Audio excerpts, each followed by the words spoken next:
All right. Hi, everyone. Welcome to our program, Fire Safe Sonoma's Speaker Series. I'm Roberta McIntyre, and I'm the President and CEO of Fire Safe Sonoma. And this week, well, actually, let me tell you a little bit about what we did last month. Last month, if you missed it, we had Jason Wells from the Sonoma County RCD, Resource Conservation District. He spoke about wildland fire behavior and its relationship to various field treatment methods, and specifically related to how the idea there was to help viewers get a better understanding of how wildland fire behavior works and learn how to match up the four fundamental field treatment methods, for example, chemical treatments, mechanical treatments, prescribed fire, and grazing, how to use those four different methods of treatment on various geographies based on the terrain and the type of fuel and the configuration of the fuel and all that. It was really good. If you missed it, it's up on our YouTube channel. Go ahead and take a look at that. And then next month, we're hoping to bring CAL FIRE in to talk about the seasonal outlook for 2023 with regard to wildland fire. So we're working hard on trying to have somebody from CAL FIRE do that. CAL FIRE usually does that about this time of year every year at the state level. And we're going to try to get somebody from our unit, ideally Chief Nichols, to kind of talk about what the seasonal outlet looks like for Sonoma County specifically. So that's what's going on next month. And then, so this month, we're pleased to bring you guys some folks who are working on this really cool tool. Today, we have Molly Oshun from Sonoma Water, Deanne DiPietro, and Sashi Sabaratnam, I always mess up your name, Sabaratnam from the UCCE. Okay, yeah, Mason helped me with the other day work on that to try to get the pronunciation correct. So it hasn't taken me a year, only about 6 months to get that. They're here to talk about Sonoma County's wildfire resilience decision support framework. And it's an amazing set of online tools and resources. They're intended to support the planning and implementation of fuel management projects. And then just a little bit about that, the Sonoma County Resilient Decision Support Framework, they provide critical information at multiple scales to support strategic, ecologically sensitive fuel management across the region. And then the Decision Support Framework, it's part of a countywide coordinated initiative to prioritize actions and investments by Sonoma Water, University of California Cooperative Extension, the Community Wildfire Protection Plan, and Sonoma County's Office of Climate Action and Resiliency. So, but the tool is also going to be available for, a lot of end users that they'll be able to use it, like Fire Safe Sonoma. So if we're doing a local risk assessment associated with Firewise or something like that, we can use the tools. And then if somebody is in a footprint where they're trying to create a wildfire risk reduction project, the tools are going to be hugely beneficial for that. And a little bit about our speakers. Molly's a climate resilience engineer at Sonoma Water, where she manages the implementation of the agency's climate adaptation plan. She studied water resources, fire ecology, and land use before coming home to build resilience in Sonoma County's water systems. And Deanne is a geographer with over 25 years of experience in conservation science, communications, and information technology. And she's worked with environmental organizations from the international level to local levels with a focus on making science accessible to managers and decision makers. She holds a bachelor's of science in botany and a master's in geography from the University of California, Davis. And Sashi served 7 years on the Mill Valley City Council, and get this, you guys, she was a founding board member of the Marin Wildfire Prevention Authority and Fire Safe Marin's associated with that. She's now the UC Cooperative Extension Wildfire Vegetation mitigation program manager for Sonoma County. She's also completing her master's degree at the Naval Postgraduate School's Center for Homeland Defense and Security. All right, so they're all with all their expertise, and you can tell there's a lot going on there. They're gonna tell us about the Wildfire Resilience Planner. And it's an online decision support tool that applies a wide range of data from Sonoma County and other sources to help prioritize locations where the reduction of fuels will best protect lives and property. Community infrastructure, ecosystems, and biodiversity. Ideally, the tool will support collaborative planning of projects on public and private land. It'll help leverage individual efforts for unified and strategic approach to fuels reduction and vegetation management. This tool is available for testing and will be released soon. And I'm not sure if they're all gonna share access to the tool yet, but as I understand it, it's still beta testing. We had a meeting to share the tool the other day with a lot of the fire officials in the county. And our hope is that more fire officials will take a look at it and play with it and offer suggestions to the team that's developing it to make some improvements. So with all that said, it's a lot easier when we have one person and one bio. So with all that said, I'm going to hand it off to you, Molly, to kind of kick it off. And from there, if you want to just pass it along to your team. But before I do that, I almost forgot, big shout out to the Fire Safe Sonoma team. Today with us from Fire Safe Sonoma, we have Marika Ramson. She's our executive coordinator. She's almost always here helping with the program.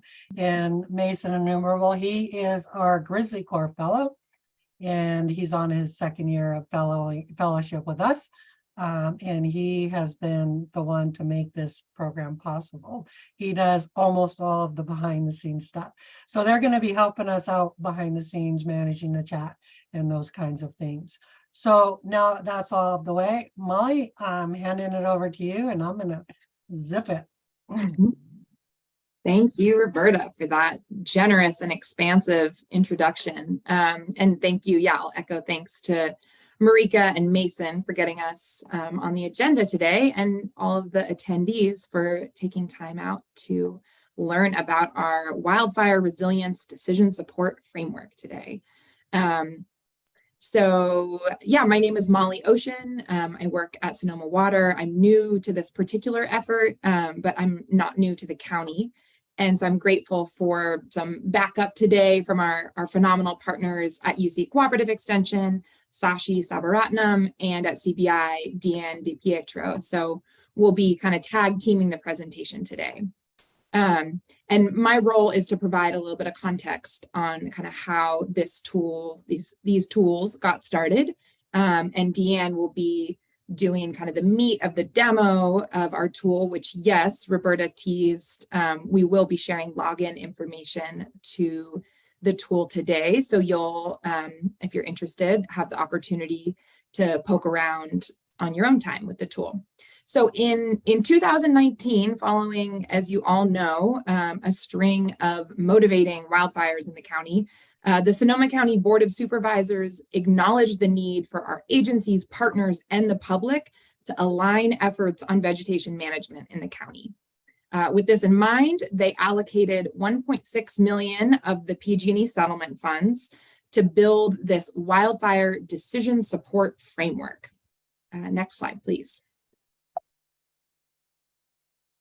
Their goals in introducing this framework or directing the development of this framework was to share the authoritative data. So get the best available data into the public's hands, clarify which data those are, through easy to use tools, and make sure we're all operating from the same information.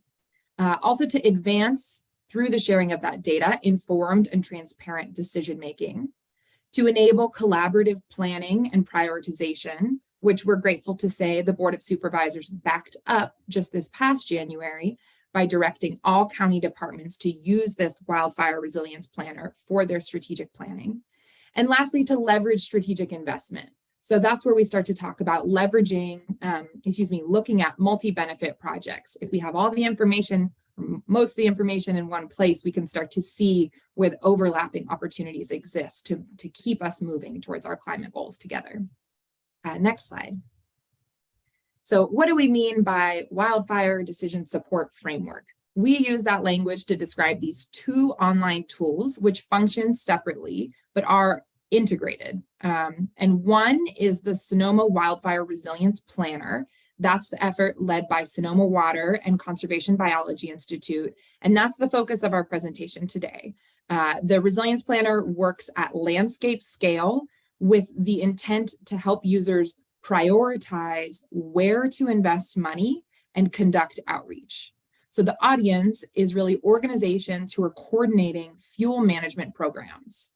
Now, in contrast, the Sonoma Wildfire Fuel Mapper, which was led by UC Cooperative Extension, that focuses on parcel level planning. So once you have a property in mind, helping the user decide what to do on that property and how to do it. So the audience there is really more on a specific land manager. It's our understanding expectation that folks are rather more familiar with the Fuel Mapper. It's been on the streets for a couple of years at this point. So like I said, we're more focused on the Resilience Planner, this landscape scale effort. Although we're grateful that Sashi will give an update on the Fuel Mapper at the conclusion of Deanne's demo, because there's a couple exciting updates that her team has been working on. Additionally, and this is important, these two tools are fully integrated. And so the user can start on our Wildfire Resilience Planner and flow all the way through to a parcel level report. We'll show how that works in the demo. Okay, next slide. So briefly, why use the Wildfire Resilience Planner before you get to see it in action? Well, one is that it was designed with input from the fire community. So thanks to those of you who gave us an interview during our needs assessment. The idea here is to use maps of critical assets, overlay those maps with wildfire hazards to identify locations in which to plan treatments. So what do we mean by critical assets? Well, we break those into community assets, so structures, critical infrastructure, vulnerable communities, and natural assets, so biodiversity and habitat, ecosystem services. The tool then allows users to save, share, and show the work with colleagues.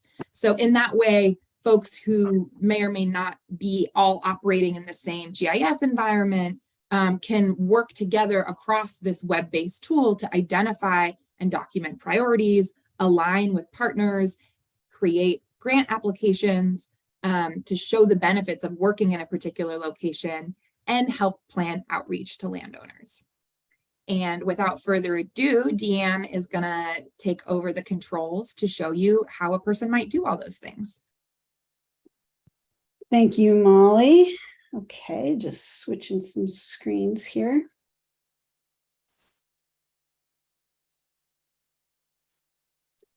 All right, well, I'm going to show you the Wildfire Resilience Planner, and that is at this URL, sonoma.resilienceplanner.org, and we will share the password, the login and password with you toward the end of the slide presentation, and we welcome you to get in and use it. So the first thing you would see is the login. And then once you log in, you see this note to the user, and it is just letting you know that this tool is providing data and an analysis process to help decide where to conduct fuel reduction treatments. And it's not the only thing you should use to inform your decisions, but it does offer a very solid base of data and documentation as a starting point for decisions that should be made along with other information sources. So we'll go past that. And this is the screen that you get when you start. It's just a blank slate with a map of Sonoma County and some instructions. And the instructions tell you that there are steps 1 through 4 that you will go through to prioritize or evaluate treatment areas, locations for their different characteristics. And if you're prioritizing, you will go through all 4 steps, starting with focus and prioritize and refine and plan. If you're just looking at a location that you already know you want to work in, you will just skip over and go right to plan. And so I'll be showing you these steps. The other option here is that you can explore the data in the tool. There are over 100 different data sets, some of them put into models like the Wildfire Hazard Index. And you can look at these models and explore them on the maps. The other model is the asset prioritization model, where there's a lot of data combined into a rolled up hierarchical prioritization model that shows you where the things you consider important to protect are on the landscape. And we're going to just sort of let you explore that on your own. We're going to show you the steps by showing you a couple of use cases. So the first use is user is a landowner group that wants to do fuel treatments in the vicinity of their neighborhood. They want to coordinate with others, and they're in this area in the foothills of Santa Rosa, and they want to submit a grant application or 2 and show the merits of their project. So they go to focus and they pick from these focus regions. You can divide up the county into watersheds and other regions like supervisorial districts. You can look at the whole county as well, but it's helpful to narrow in and focus on an area. You can also pick more than one area if your area of interest is in more than one watershed, for example. So the people that are doing this project or planning this project pick their watershed, the Porter Creek, Mark West Creek watershed, and they go to the prioritize step. And it is here that you can choose from the top level of the asset prioritization model, which allows you to decide what's important and indicate and analyze based on what's important to your program. And these are the choices that you have. You have choices from community assets and natural assets. And if you are focused, for example, and trying to align with the Sonoma County Community Wildfire Protection Plan, you would choose people and property. You can also add to those community assets, for example, vulnerable communities, critical infrastructure, water infrastructure, and community resources. You can look at what you might consider co-benefits, and you can plan entirely on these natural assets. And you can indicate that you'd also like to consider areas that, if burned, would be problematic in terms of landslides and erosion. So our landowner group wants to consider people and property and vulnerable communities. And just to see what's inside these sections of the model, you can click the information button and it tells you what's included in this asset type in just a nutshell. You can also explore it completely and in depth in the Explore the Data tab. So they're going to weight these 2 things equally, and you have to, once you've played with your sliders, set the values to 100%. You can also type in the percentages that you want, and go ahead and click the button to run the model. And that changes the weights of the asset prioritization model according to your choices. And you can look at the whole county, and this is how that looks when you prioritize people and property and vulnerable communities equally. So our landowner group sees that this is where the darker blue hexagons are where the most high priority assets are according to their priorities. And they step through to the Refine tab to see where the wildfire hazard areas are that threaten those assets. You can turn the asset model back on to see, but you're focused now on the wildfire hazard index, which the hazard model is a replica of the wildfire hazard index, the Sonoma County Wildfire Hazard Index, which is the same hazard map that's used by the CWPP and a lot of other things in Sonoma County. It's our very own hazard evaluation. So here on this Refine screen, you can change the parameters of what's shown here. Right now, we're looking at the default settings, which are the asset prioritization, just cut off everything displayed only above medium prioritization. So you can say, well, we'd like to change that to be more inclusive, a little bit lower. We'd also like to include a little bit more of the wildfire hazard rankings too. And this slider gives you the opportunity to say, how far from those assets do you want to include in the prioritization? And we'll say 1.5 miles.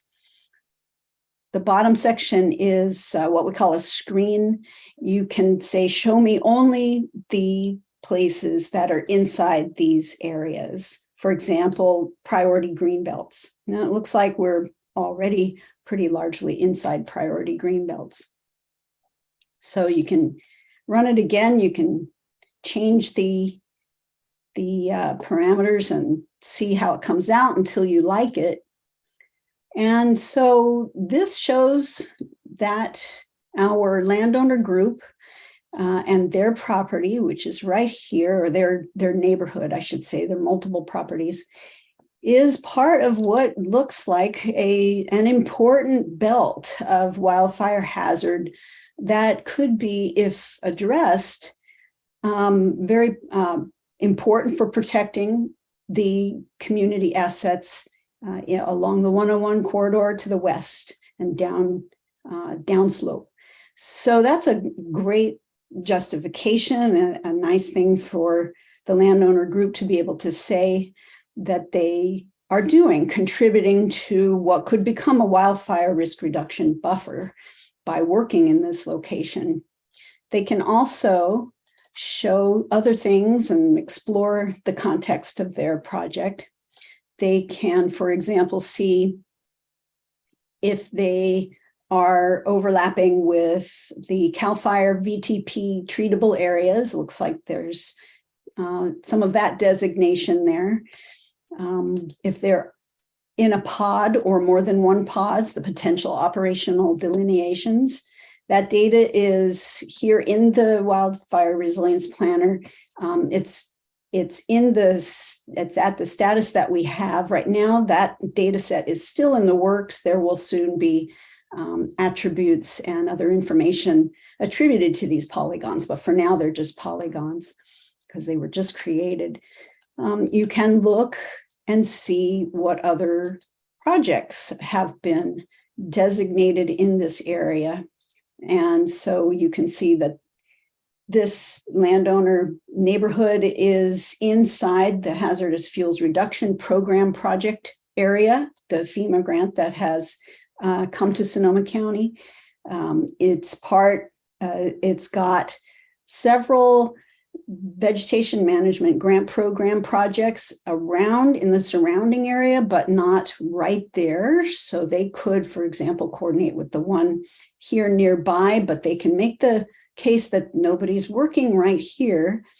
The CWPP has a project to the north, but not overlapping. So it's kind of a nice a linchpin between those, you might say. So moving on. They can also turn on and off the fire perimeters. They burned in 2017, which they probably already know. And other contextual data layers are here. A lot of these are also going to be part of the report that I'll show you. So the next thing they do is step to the plan tab. And this shows the parcels. And so part of what they want to do is coordinate with other landowners in the area and form a coalition and get a grant. And so here are the parcels that intersect with those prioritized locations. And they can see which ones are publicly owned and which are privately owned. And they can then select the parcels they want involved in their project. So something like that. Maybe add a few in here and say we're going to coordinate among these landowners and try to get a grant together and work together to share resources and communicate about what's being done. So once you've done that, you can do a couple of things. This is what we call a proposed treatment plan. And so if you click download report, it will create, and I'll just go right to it, one of these. It takes another few seconds, but you get a report with everything that you've done to arrive at that decision. And here's what that looks like. Gives you the map of the treatment area and the parcels outlined. It documents the prioritization criteria used to arrive at that decision. And in this case, we equally weighted people in property and vulnerable communities. We used cutoff values and a distance from the priority assets of 1.5 miles. It lists the parcels, tells the kind of summary statistics about the parcels that were selected, if there's public and private ownership, how many acres, how many parcels. And then it goes on to provide a bunch of information that can be used in grant applications or to explore further what would be the benefits and considerations of working in this area. So the wildfire hazard and risk section has the rankings from the Sonoma County Wildfire Risk Index. And these have pie charts, how much of that area is in the different rankings. And it links you to the data, each of these sections. Reports on the CAL FIRE, fire hazard severity zones, another type of hazard ranking. The FRAP, which is also CAL FIRE, post-fire soil erosion potential and landslide potential. And then it lists the assets that would potentially be protected, the number of structures, the types of critical community infrastructure. There's a school and transmission lines that would be potentially protected by working in this location. Trails and other community resources are in the area. And here are the natural assets or co-benefits and their rankings. And these are rolled up summaries of many data sets from the Vital Lands Initiative and the Conservation Lands Network of the Bay Area and the CNDDB, the California Natural Diversity Database, and many, many other data sets that you can explore in the Explore the Data. And when you do that, you can see the maps of those. Connectivity, ecosystem services, and the post-fire hazards. And we've just included jurisdictions and areas that we thought would be helpful for applying to a grant, and coordinating with others. This will tell you if there are projects that are approved or in the works, and we'll be adding the hazardous fuels reduction program location as well. And then the report lists the parcels. And the ones that are above, I believe, 3 acres have a link into the fuel mapper report. So if you click those links, you can get a report from the Wildfire Fuel Mapper, which is a lot of information about each of these parcels from all of that detailed LiDAR-derived data that Sonoma County has invested in. And this is just a wealth of information that can be used to go on and plan, walk the area, and draw on these maps and use them in planning and talking with experts about what should be done on a property and what might be the considerations when planning those things.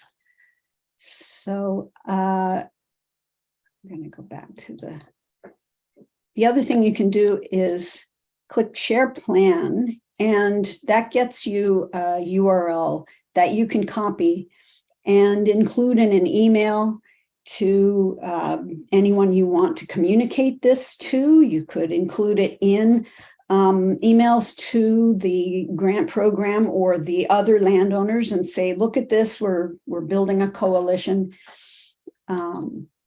Here's your parcel and here's how it fits in. Okay, so that is one use case. I can show you kind of quickly one other, and that would be a program that's looking across the entire county, and they want to see where there are gaps, nobody working yet. And so they just use the Sonoma County area as their focus. They go to prioritize, and in this case, I've picked out a few different arrangement of assets to protect. This program is interested in people and property first and foremost, but also vulnerable communities, critical infrastructure, water infrastructure, and community resources. You could do just natural assets to see where those things could be protected if that was your organization's mission. They go to the Refine tab, make their adjustments. This time we went way out 3 miles from the priority assets to be most inclusive, and take a look at the different regions. Maybe they might want to screen on wildland urban interface or intermix. We did include interface here because those are the urban areas. They could screen on just grasslands because they're doing work in grasslands or forested areas.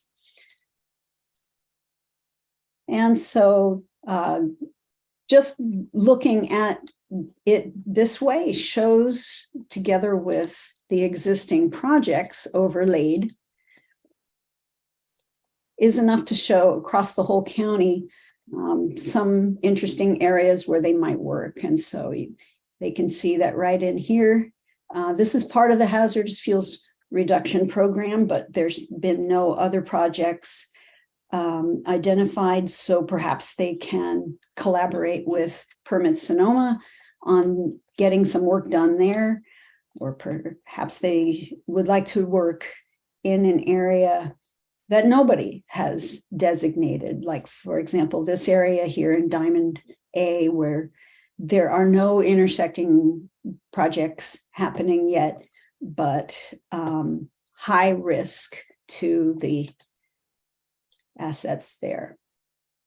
Going to the plan step at this point, when using the whole county, will get you a message that says there are too many parcels to display. This is cutting off parcels at 5,000. It just doesn't make sense to display any more than that. You wouldn't want to pick from that many. So if you did want to start to plan a project in those areas, I would go back and pick out that watershed or that vicinity. You can also draw an area on the map or upload a GIS file or geodatabase and start from there. So that is our other use with the whole county in mind. And I think that's everything I was going to demonstrate. And so I'm going to turn it back to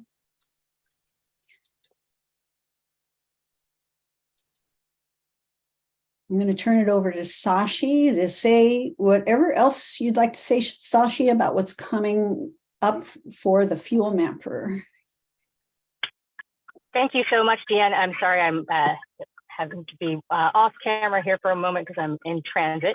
But I think you are all familiar with UC Cooperative Extension. We are the Applied Science Division of UC Ag and Natural Resources. And here in the county, we have Stephanie Larson, our county director, who's our grazing advisor. We have Mike Jones, our forestry advisor. We have Tori Norville, our fire advisor.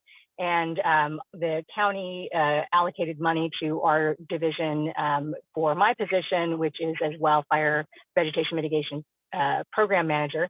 And our role is to really work with landowner groups like local fire safe councils to support their efforts on the land. And the Wildfire Fuel Mapper was developed by UC Cooperative Extension and Pepperwood. I think many of you have been using it for a number of years. And we have just been working on some updates to that, which we'll talk about in the next slide. But the Fuel Mapper is intended to be a parcel scale planning tool with much finer level data. And one of the things that we have in Sonoma County that not a lot of counties have is fine scaled vegetation data and data products that are were funded by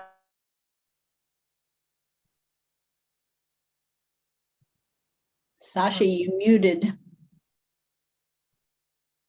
I checked into geospatial.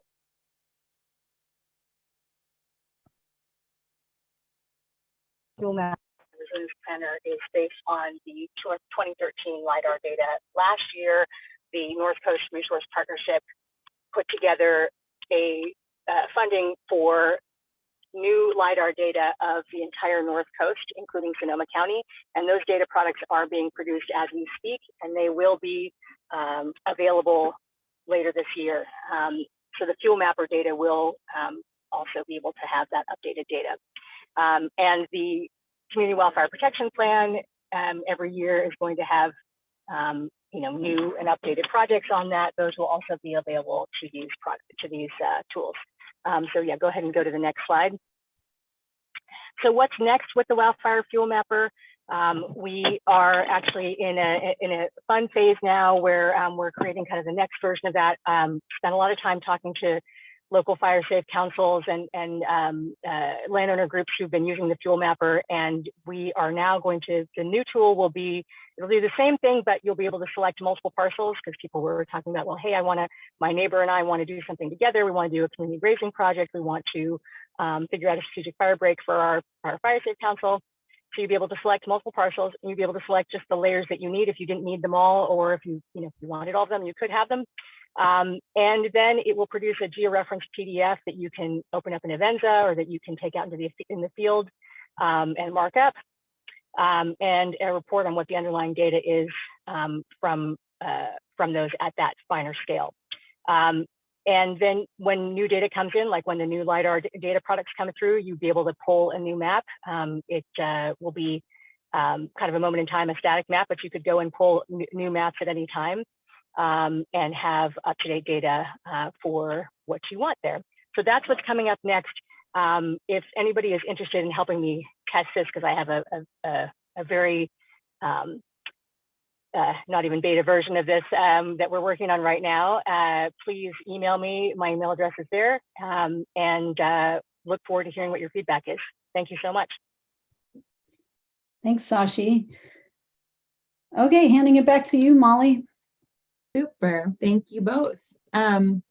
So our tool, the Wildfire Resilience Planner tool, is currently in beta testing, which means it's very nearly complete.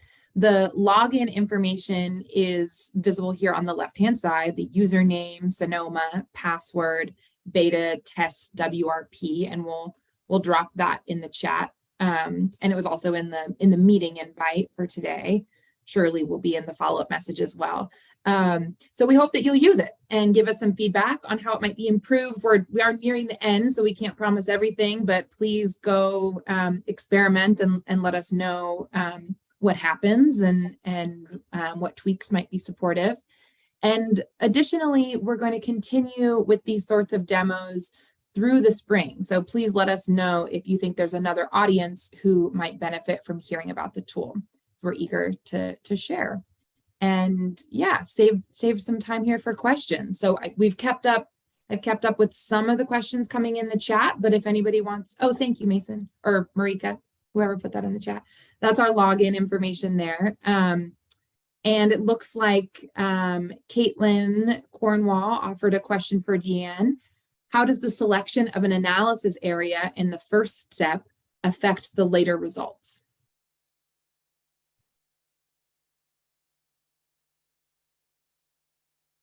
Great question. It really doesn't. All it does is narrow down the number of parcels that you get as a result. And so that focus area just serves to put boundaries around just that result, the parcels. All of the prioritization is done across the entire county. The same prioritized areas will come up whether you choose this whole Sonoma County region or a smaller watershed.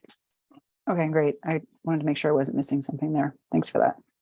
Sure. Can we go ahead and stop share real quick while we take questions, if that's okay? So we can see everybody on the live stream. Great, thank you. Thanks, that's great. Perfect, thanks. So what I did, I took a bunch of questions from the chat since we're recording this and live streaming it, and the folks that are watching through those means don't have access to all the questions. I'm gonna toss some questions out that we got in the chat that may have already been answered, but for the benefit of those that can't read the chat, I'm gonna toss those out, if that's okay. And then other folks, if you have any questions, feel free to put them in the chat or we'll open up for discussion a little bit. We do have quite a lot of time. We have 15 minutes left for Q&A and wrap up, so that shouldn't be a problem. So one of the questions was, how large are the polygons? And I think what they were talking about is the hexagons on the map for measuring purposes. Right, those are approximately 100 acres or about a half mile in diameter. And they are the exact same hexagons used in the wildfire risk index that is the basis for the community wildfire protection plan. So we used the same grid essentially as the CWPP. And that is the unit we decided upon because it's a good pixel, if you will, to summarize data at the whole county scale. Once you get down to the parcel level, those hexagons look pretty big. And that's where the fuel mapper comes in with its more detailed information. Oh, thanks for that, Deanne, because that explains to me or puts the field mapper tool in a better perspective for me. But overall, I feel like this set of tools is kind of like the fuel mapper meshed in with the county CWPP hub site set of tools to make a much more robust set of tools for folks, and being able to drill down to the being able to set your endpoints with different parameters depending on what you're trying to measure. Like if you're just trying to measure the roadway infrastructure, or something like that, or just the water infrastructure, you can do some assessments based on that. Incredible tool. Let's see what else. The CAL FIRE fire hazard severity zones is a layer that one can view in the tool, and one can view it in relation to the Sonoma County Wildfire Hazardous Index map, which is also a layer of tool. I think that was meant to be a statement, not Yeah, that's Gladwin's at CBI has helped to build this tool, and he's making sure that everybody knows that these other hazard maps are in the resilience planner. We here in Sonoma County put the most importance on our own LIDAR-derived wildfire hazard index, and that's what's being used in the prioritization. But you can overlay several other hazard maps. And the risk index from the CWPP, they're in the layers.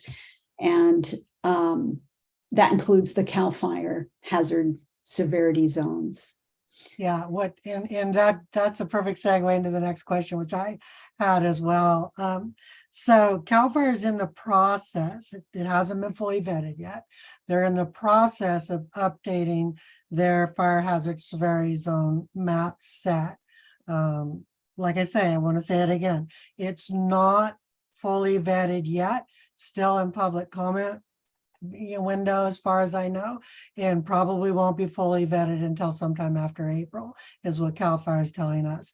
With that said, I'm making the assumption that the current data you guys are pulling from is the existing, I'll call it the legacy data from, I think, what, 2008 or something like that. But I'm guessing as well that once that CAL FIRE fire hazard severity zone data becomes fully vetted, you'll fold that into the system. Can you expound on that maybe? We are committed to keeping data up to date as soon as it comes out. Yeah. Okay. So, but currently you're pulling from which data set? Do you know, or is it the last? Okay, the earlier set. The very last one that was Perfect. available. That's right. Gotcha. I don't know the year off the top of my head. Yeah. But if you just want to know, what data is more about any of this data. I mean, this was a team. We collaborated with Tuckman Geospatial and Digital Mapping Solutions, who helped with the CWPP. And these are, people who know a lot about the data. And among us all, we have assembled all the best we could find and get our hands on. And they are the most up-to-date data sets. Though data often doesn't get updated for a few years. So if you want to know what the latest data set is, you can go in there and click the information button, and it will take you actually to the original data, and you can read all the metadata and you can explore it further. Yeah, and that sounds like that more or less answers this other question somebody had. How does the selection of an analysis area, the first step, selecting the inputs? Yeah, we got that question. Yeah. That was and then, Caitlin actually beat me to the punch on this one. I was going to ask a similar question about, are there other entities, counties using this, tool or playing with something like it? Or is this something new that other, entities are likely to take a look at and copycat or, learn from or use as well? Well, the state government, our California state government's wildfire coordinated efforts, and task force are working on and planning to come out with something called Planscape. And it's kind of like this. It's got the whole state in view, however, and those data sets will be statewide data sets. They won't be as detailed and fine-tuned on to Sonoma County. And we're watching that carefully, and we're eager to talk with them about integrating and interlocking, or making reference to Planscape. And we think that they'll like to see what we've built. And so I think there'll be a conversation going forward about how those would work together. But I think you would be fine using the Wildfire Resilience Planner. And as we step through, anything Planscape comes out with or says is important would either be built into the Resilience Planner, or we would reference you to compare the results to something done using Planscape. Sashi, you had a question? Well, I just was going to comment on the other part of Caitlin's question. There was about, what are the priorities, how to, make the case for priorities that have been identified as important at a state or regional level. So as Dan mentioned, the state priorities are really delineated in the state wildfire resilience action plan. And we can probably get you guys that link so you can see what the action plan is. But the way that it's being administered, it says everybody knows about the different CAL FIRE grant programs. And for those, you look at kind of what the CAL FIRE priorities were and what the CAL FIRE LNU priorities are. And then if you wanted to try to make your project fit with that, you'd have to kind of translate what those priorities were into the sliders over here, so that you selected something that was within that. As far as and then some of that translates into the regional level with the regional forest and fire capacity plan that that NCRP is administering. And that for that they have, and this is on the North Coast Resource Partnership website, they have their quantitative wildfire risk assessment methodology listed there, and kind of how they would prioritize projects.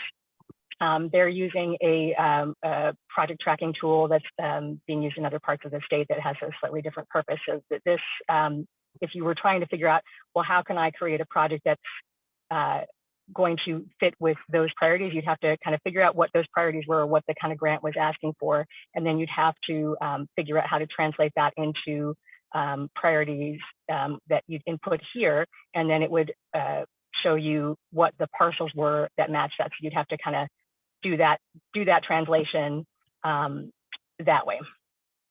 And then the next person was asking about the difference between risk and hazard. And hazard is what could go wrong there, and the risk is the probability of such a thing happening. So the wildfire risk index and the wildfire hazard index that are in the CWPP were based on tools that analysis that Tuckman Geospatial did, and that information is also underlying both these tools as well.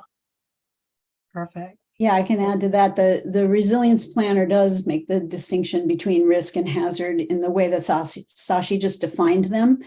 That's why it's the hazard index that you're looking at combined with assets. And once you've prioritized your assets, that analysis step says, here's what's at risk and where the hazard is causing that risk. So it's a dynamic assessment of risk, and then the identification of those hazard locations, which is where you would want to do fuel treatments.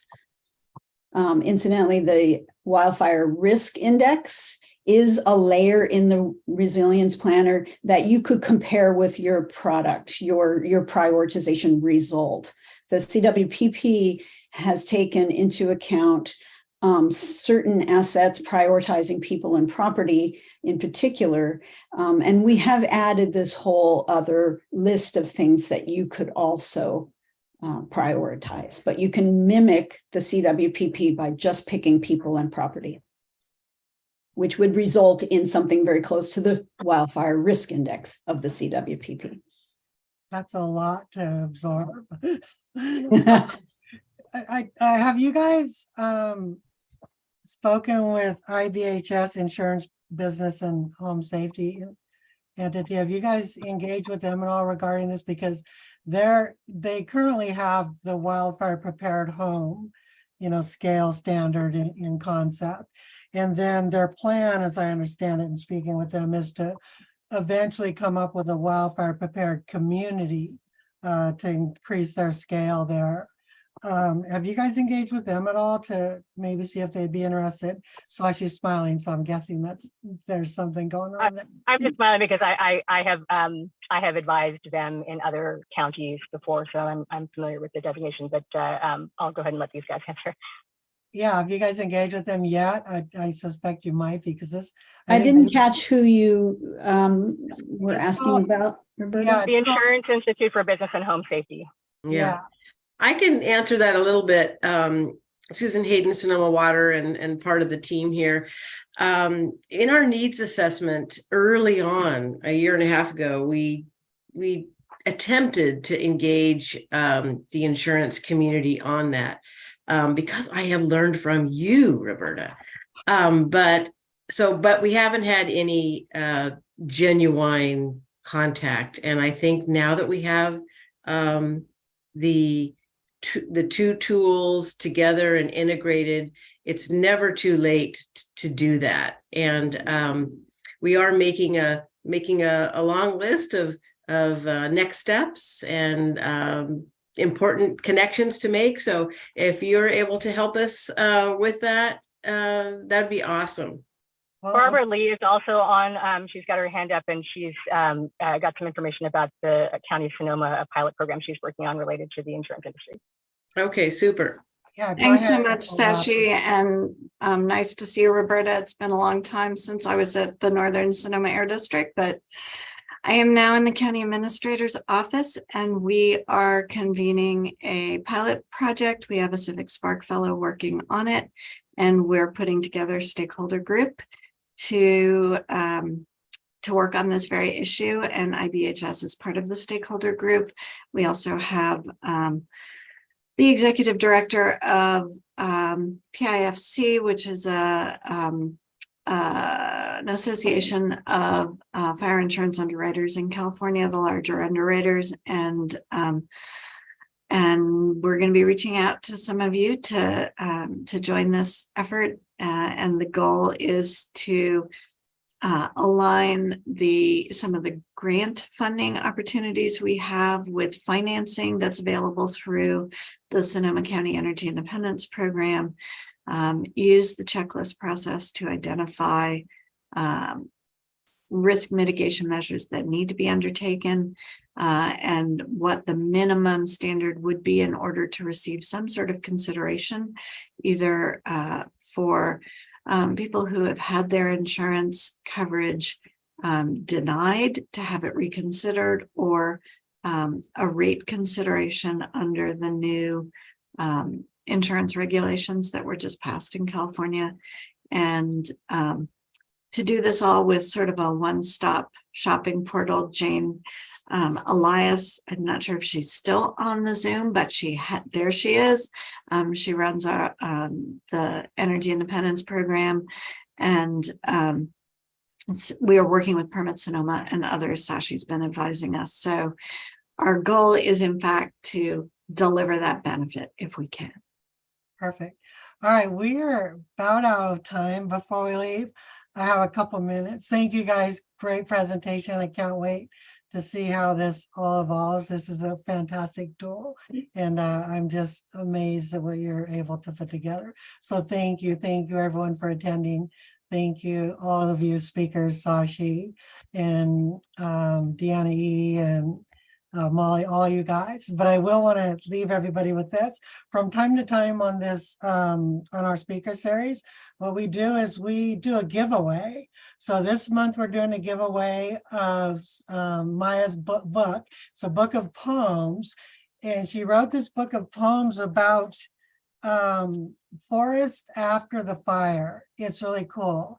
And it's really great for folks that feel really bad seeing all the burnt landscape after fire.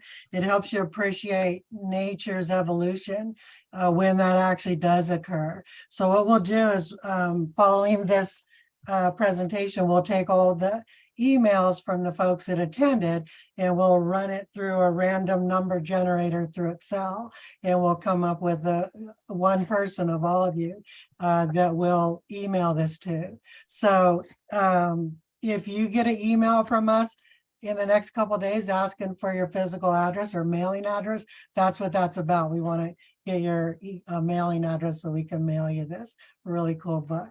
So with that, you guys are fantastic, and this is great.